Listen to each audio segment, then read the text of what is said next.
On the surface, the Tudor dynasty claimed divine legitimacy, but hidden within their carefully guarded archives are overlooked clues, overwritten birth entries, cryptic letters about securing lineage, and strange chemical signatures on royal artifacts. If the earliest Tudors concealed a bloodline complication, the entire foundation of England's most famous royal house may be far more fragile and politically dangerous than history ever admitted. What were they hiding, and why did it matter so much? Power in the early Tudor court was never simply inherited. It was managed, guarded, and when necessary, disguised. After Bosworth in 1485, Henry VII's grip on the throne depended as much on political maneuvering as on blood.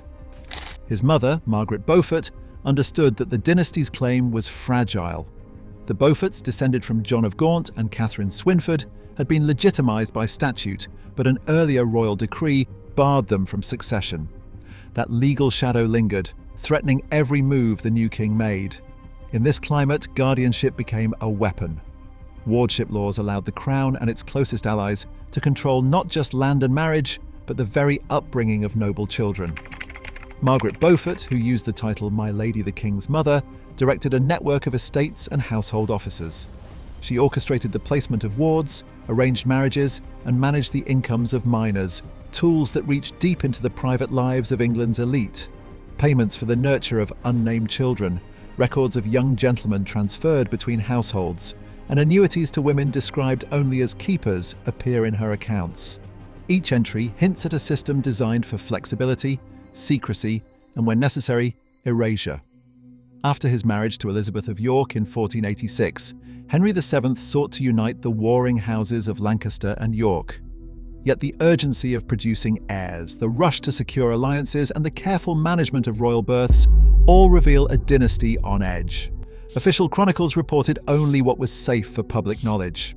Behind the scenes, Margaret's household books and the ledgers of her allies show how the machinery of guardianship could redirect a child's fate, obscure a parentage, or shelter a vulnerable claim. The income from wardships, lucrative and politically sensitive, flowed through her hands, funding both charity and quiet strategic placements. In this world, the boundaries between kin, ward, and heir blurred. The tools of power were not only swords and treaties, but also the silent transfer of children, the manipulation of records, and the careful use of household authority. The anxiety over legitimacy shaped every ledger line and guardianship decision, leaving behind a paper trail as ambiguous as it was deliberate. Subscribe for more historical investigations. 5 categories of Tudor-era artifacts now sit at the center of a scientific investigation.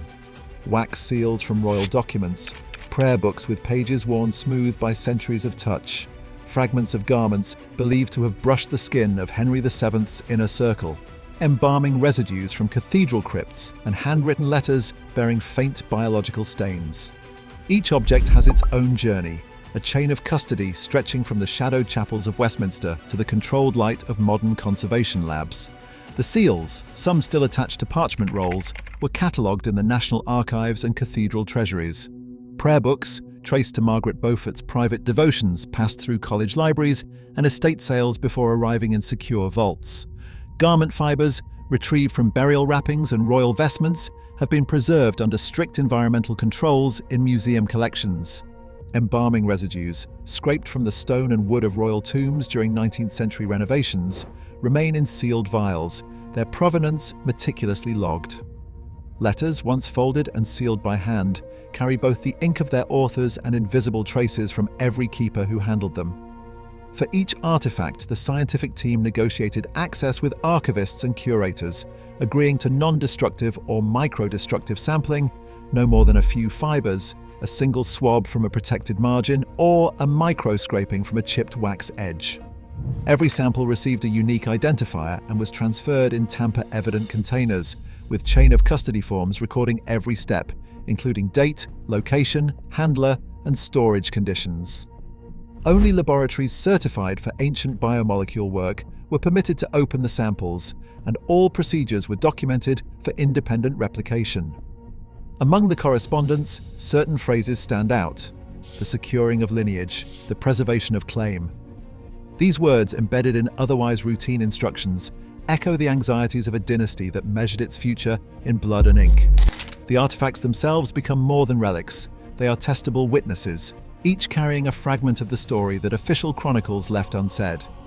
If you want more investigations into history's untold secrets, subscribe and follow for the next episode. Inside a climate-controlled laboratory, sample tubes labeled with Tudor archive codes are logged, weighed, and transferred to the analytical bench. Forensic specialists begin with the wax seals, micro-scraping fragments from the reverse, areas most likely to have preserved original contact. Liquid chromatography. Mass spectrometry is the first line of analysis. The instrument separates and identifies molecules by mass, searching for traces that could survive 5 centuries: porphyrin breakdown products, iron-binding compounds, and resin-derived terpenoids. These are the chemical fingerprints of blood, embalming balms, and aromatic sealants. From one wax fragment, the instrument detects a faint but reproducible series of peaks consistent with degraded heme and iron-porphyrin complexes. These signals are not unique to the Tudors. They have appeared in authenticated medieval bloodstains and burial cloths, but their presence on a royal seal is unusual, especially when compared to matched controls from non-royal documents of the same period. Alongside the heme markers, the chromatogram reveals a suite of diterpenoid and triterpenoid compounds, signatures of conifer resins, and imported aromatics like frankincense and myrrh. These compounds are typical of high-status embalming and sealing practices, but their ratios here differ from standard Tudor formulations catalogued in conservation science. The prayer book samples yield a more complex profile. In the margins and page corners where centuries of hands have turned and pressed, liquid chromatography, mass spectrometry picks up low-level human keratin peptides, consistent with skin contact, but also trace amounts of iron and porphyrin derivatives. The patterns suggest repeated exposure to blood or blood-derived fluids, though the degraded state of the molecules and the potential for later contamination prevent any direct identification. Throughout the process, the forensic team maintains strict chain of custody and contamination controls. Extraction blanks and matched contemporary controls run alongside the Tudor samples.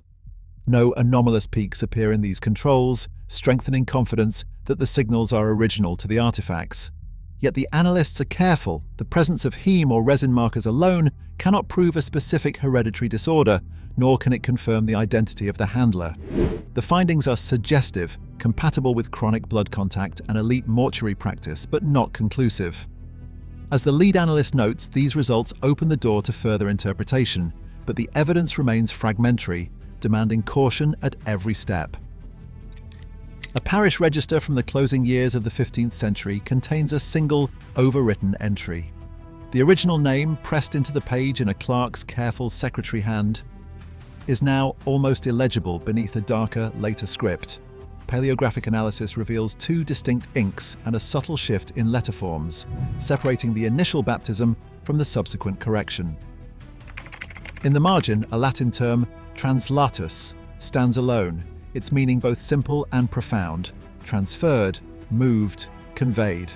There is no parentage listed, only a reference to the household of a prominent Yorkist widow, and then in the overwritten line to a Beaufort estate. On a nearby folio, a ledger clerk records a payment code that does not match the usual annuities or household wages. The sum is delivered at Michaelmas, a time of year favoured for closing accounts and settling debts. The recipient is described only as the woman for the keeping of the child, with no further detail. The handwriting matches that of the scribe who altered the baptismal register. In the laboratory, a microsample taken from the wax seal of a household document linked to the same estate yields a faint but reproducible biochemical signal. The LC-MS chromatogram shows a pattern of iron-porphyrin complexes and degraded heme, distinct from the background controls and consistent with blood contact. The sample's radiocarbon window, the paper's watermark, and the ink composition all point to the same narrow span, the early years of Henry VII's reign, when guardianship, legitimacy, and inheritance were under intense scrutiny. The genealogical chart grows tangled at this intersection. 3 independent records, an overwritten baptism, a coded payment, and a laboratory signal align within the same seasonal and administrative window. Each could be explained by routine clerical error, the movement of a foster child, or the aftermath of a political crisis. yet the convergence is statistically rare. The paleographer cautions that in late medieval England, ambiguity was often deliberate. The evidence stands unresolved, a high-stakes hypothesis suspended between ink, code, and chemistry. Centuries later, the Tudor myth still shapes royal identity and public trust. As science unlocks secrets hidden in ancient DNA and faded ink, the line between legend and lineage grows thinner. The power to rewrite history is in our hands, if we dare to keep asking the right questions. Subscribe for more investigations.